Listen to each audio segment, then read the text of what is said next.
Cassandra Marine knew the hidden topography of Brooklyn's roofs better than she knew the streets beneath them.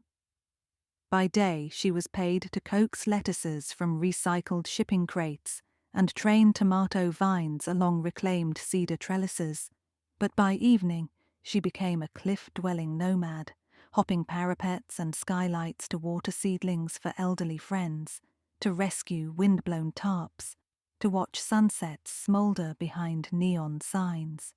Up here, 2, 3, sometimes 6 stories above the noise. She felt certain that if the great green future of the city existed anywhere, it was floating on tar roofs among hives and planters. That certainty fractured the night she found Wilson Ng's body. Wilson was the gentlest of her rooftop neighbors, a retired civil engineer who had traded highway schematics for honeybees. His hives, painted in pastel stripes, buzzed at the western edge of the warehouse, where Cassandra leased 10 raised beds. On Tuesday evenings, she and Wilson drank grainy espresso from a thermos and complained about rust-throughs in the drain pipes. A week earlier, he had bragged that his Carniolan colony had survived the winter without chemicals, an almost miraculous feat in the pesticide-dense metropolis. Just after dusk on a damp Saturday, Cassandra went up to check the rain gauges. Wilson's side of the roof was dark. She clicked her headlamp on and called his name. The beam slid across the rows of hives, the planters of alpine strawberries, the tarp-covered potting bench. Then it met the downturned sole of a rubber gardening boot. Wilson lay on his side, eyes half open, bee veil twisted beneath his head like a discarded bridle train. The silver hive tool, its flat blade used to pry sticky frames apart, protruded from his ribcage. Even before Cassandra crouched beside him, she knew he was dead. The bees lining the wound told the story. Honeybees only linger on flesh when blood is fresh and sugar slick. She backed away, trembling, and fumbled for her phone. The detectives who arrived treated her rooftop kingdom as an inconvenience. Crime scene's floodlights scorched the basil. A uniformed officer kicked a soil bag, scattering vermiculite down a drain. Cassandra answered questions. How long had she known Mr. Ng? When had she last seen him alive? Did anyone have a grudge? While her mind cinched itself around a single sensation. A faint vibration beneath her soles, the tremor of thousands of unsettled bees. 2 days later, Detective Eitan Reyes appeared at the loading dock of the produce cooperative, where Cassandra sold her rooftop arugula.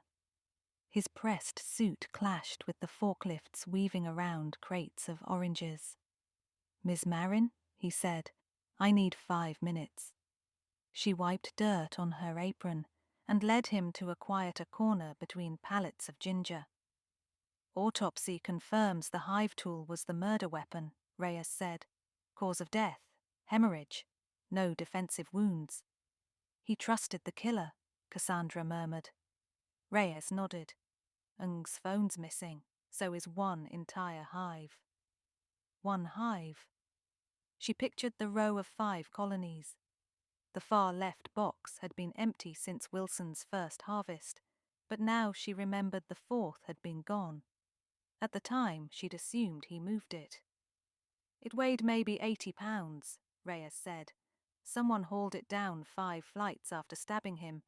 Looks like the body was staged too. Killed near the staircase, dragged beside the hives to mislead us." "Why steal a living colony?" Cassandra asked. "If you want honey, you take frames. If you want the queen, you clip a wing and pocket her in a cage." "That's why I'm here," Reyes said. "You're the expert." She laughed without amusement. "I'm a gardener, detective. An urban rooftop gardener who's managed bees, done compost consultancy for half the city, and is on record campaigning to add apiaries to public housing. You know this world. Whoever did this does too." Reyes's eyes were tired but sincere. Cassandra thought of Wilson's corpse lying under industrial glare and of the bees vibrating restlessly in absent harmony, one song missing its voice. She inhaled the sharp scent of ginger crates. "Fine," she said. "Tell me everything." Over the next week, Reyes fed Cassandra copious bits of evidence. Wilson's computer history revealed wholesale orders for specialized Hive components, titanium screws, RFID mesh screens, and, strangest of all, microscopic silicon wafers listed as sensor nodes. Packages shipped from Shenzhen arrived at a midtown mailbox service, then were forwarded to Wilson's address. The receipts began 6 months ago. Reyes also recovered security footage of a man loading a white wooden hive into the back of a maroon cargo van half an hour after Wilson's estimated time of death. The camera's angle caught only a baseball cap, work gloves, and a blotchy birthmark on the man's neck. When Cassandra saw the stills, she gasped. The birthmark belonged to Gideon "Gid" Hawthorne, a guerrilla beekeeper who taught illegal rooftop workshops. 3 years earlier, Gid had given Cassandra her first swarm capture lesson. They'd spent a humid evening coaxing 30,000 bees from an air conditioning vent into a brood box.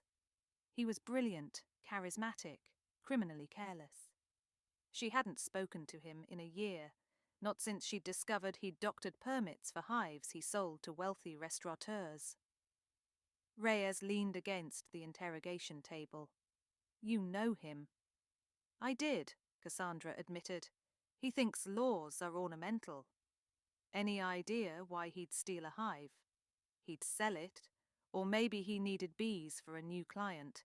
But why murder Wilson? He'd barter before he'd kill."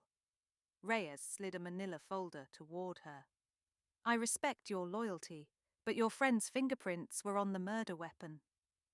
The folder contained a crisp photograph of the hive tool, its blade stained brown. Black dusting powder highlighted prints along the handle.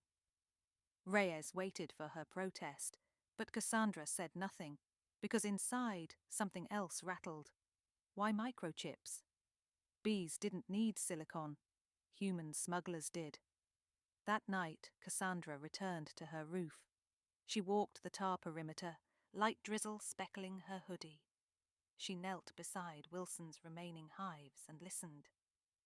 Healthy colonies hummed at a steady A below middle C, but hers buzzed sharp, anxious.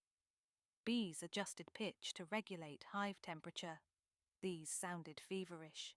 She pried open the lid of the nearest super. Rows of honeycomb glistened under her flashlight. Embedded among wax cells were tiny metallic flecks, irregular, dark grey, no bigger than sunflower seeds. She plucked one with tweezers. It wasn't scrap metal. Etched across its surface were gold veining and a cluster of raised contacts. A microchip. She found 6 more across 3 frames. Cassandra's pulse climbed. Somebody, Wilson, had embedded chips inside the wax so returning foragers would seal them in honey, effectively hiding contraband within food. The missing hive might hold hundreds of chips. The sensors on the receipts were a front. These wafers looked like data storage or maybe currency, crypto keys. Who could extract them without killing bees and arousing suspicion? A buyer with a lab, perhaps, or an espionage ring. She scraped samples into a vial, closed the hive, and did something she vowed never to do again. Broke into her ex-boyfriend's maker studio. Max Faraday created prototype drones for film crews. His loft smelled of resin and burnt solder. Cassandra knocked, but when no one answered, she picked the lock using the tension wrench she once borrowed from his toolbox and never returned. Inside, she found Max asleep at his design station, goggles pushed up, 3D printer humming. "Cass," he croaked, "it's 2 a.m. I need a microscope, a SEM one if you have it." He blinked. "Since when do tomatoes have subatomic pests?" since my friend got murdered. That woke him. Under a pocket scope, they inspected the chip. Max whistled. This is a stripped memory module. See these gold pads? No factory branding. Can you trace it? He shook his head. But I can guess its market. High-density encrypted storage used to ferry data across borders. Someone drops chips into innocuous cargo, like coffee beans or beeswax, and ships them. So Wilson was smuggling. Or framed. Cassandra remembered Wilson's glee describing pesticide-free habitats. Could that man knowingly complicate an endangered species and risk customs burn down? Unthinkable. Yet the chips were real. Max rested a hand on her shoulder. Let me help. I still owe you after that tray of microgreens I killed. She almost smiled. First I need to find Gid Hawthorne. Max tapped his keyboard, launching a browser. Hawthorne just posted on Apis Underground, he said. Thread about relocating a fragile queen to a safe out-of-state apiary. He's meeting a buyer at an abandoned rail spur in Red Hook. Tonight. Coordinates? Cassandra asked. Max printed a map. She thanked him and left before he could follow.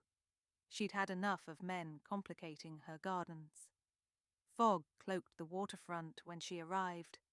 The rail spur jutted onto a crumbling pier, rusted tracks vanishing into the East River. A lone van idled near a graffitied warehouse. Gid stepped out wearing the same baseball cap from the footage, birthmark visible under mercury lights. He carried a smoker canister and a staple gun. No Hive yet. Cassandra crept behind a shipping container. A second figure emerged from the shadows, a sharp-suited woman with a briefcase. She handed Gid a tablet. He scanned something, nodded, and motioned toward the van's rear doors. Two accomplices lifted a standard Langstroth hive, painted white with a yellow hazard symbol. Cassandra felt anger crackle like static. Wilson's missing bees, kidnapped and doped for contraband. She dialed Reyes, whispered coordinates, and pocketed her phone. Gid pried open the outer cover. The bees inside didn't swirl. They listlessly crawled, drugged perhaps with powdered sugar laced with oxalic acid to subdue them. Gid removed a central frame, scraped wax into a stainless pan, and passed it to the woman. She used tweezers to pluck chips and drop them into a glass vial. So that was the method. Find a beekeeper passionate enough to raise healthy colonies, implant chips disguised as sensors, then hire someone like Gid to retrieve them. But why kill Wilson? Did he discover the scheme and threaten to expose it? Thunder rumbled. Rain would arrive soon and wash away prints and evidence. Cassandra weighed her options. Wait for Reyes or intervene. She pictured Wilson's gentle smile, the basil crushed under police boots, the bees singing sharp. She stepped from behind the container. Gideon, her voice echoed across the pier. Put the frame down. The group froze. Gid squinted. Cass? What the hell? The cops are on their way. She pointed at the woman. If you run now, maybe you avoid another murder charge. Gid's face twisted. I didn't kill Wilson, he said. I tried to save him, but Reyes won't believe me. He turned to the woman. We need to leave. She drew a compact pistol from her coat. No, we finish the transfer. Cassandra's heart pounded. She raised her palms. This is bigger than data smuggling. That beekeeper mattered. Killing people draws heat. Heat was inevitable, the woman replied calmly. Mr. Ng backed out. He threatened to burn the hive. Cassandra swallowed. So you stabbed him? Not personally, but I signed the invoice, she said with a chilling smile. Gid lowered the frame, gaze flicking from gun to hive. You promised no violence. I promised discretion. Sirens sounded in the distance, red-blue pulses reflected off rain-slick rails. The woman tightened her grip. Cassandra looked at the smoker in Gid's hand. Good beekeepers keep pine needles burning in case of emergency. Smoke calms bees. Gid, Cassandra said softly, light it. He hesitated. The woman cocked the gun. Cassandra lunged, grabbing the hive's roof and slamming it onto the ground. Instantly, thousands of bees roared skyward, jarred from their drugged torpor by shock. Gid, understanding, pumped the smoker, but instead of soothing puffs, he fanned flames toward the woman. Smoke agitated already panicked bees, directing them at the heat source. They swarmed her like a living cloud. She fired twice, wild shots, but bees tangled her vision. She dropped the pistol, shrieking, batting at her face. Cassandra ducked behind the container. Gid tugged his baseball cap down and covered his mouth. Within seconds, the woman collapsed, stingers peppering her skin. Reyes's squad cars screeched onto the pier. Officers poured out, weapons drawn. They found Cassandra standing beside Gid, hands raised, while the woman lay twitching amid crawling bees. Officers kicked away the gun, sprayed CO2 to calm the insects, cuffed Gid and the accomplices. Reyes approached Cassandra. "You okay?" She nodded, shaking. "Epinephrine?" she asked, gesturing to the woman's swelling throat. An EMT knelt, injected the pen. The woman wheezed into oxygen. "Walk me through it," Reyes said. "Wilson discovered the chips, confronted them, got stabbed. Gid arrived later, maybe to pick up the hive, and found a mess. They blackmailed him to continue extraction." Reyes faced Gid. "That true?"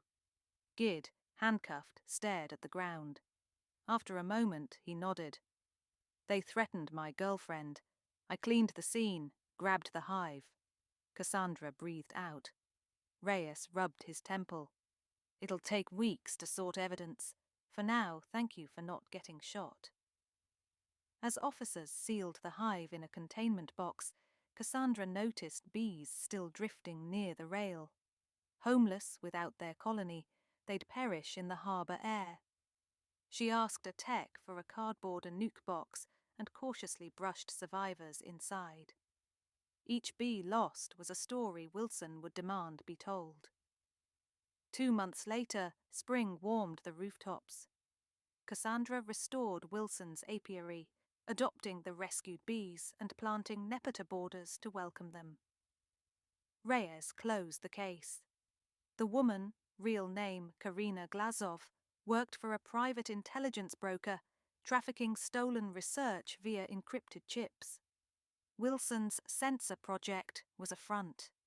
When he decoded one chip, realizing its criminal purpose, he tried to destroy the hive.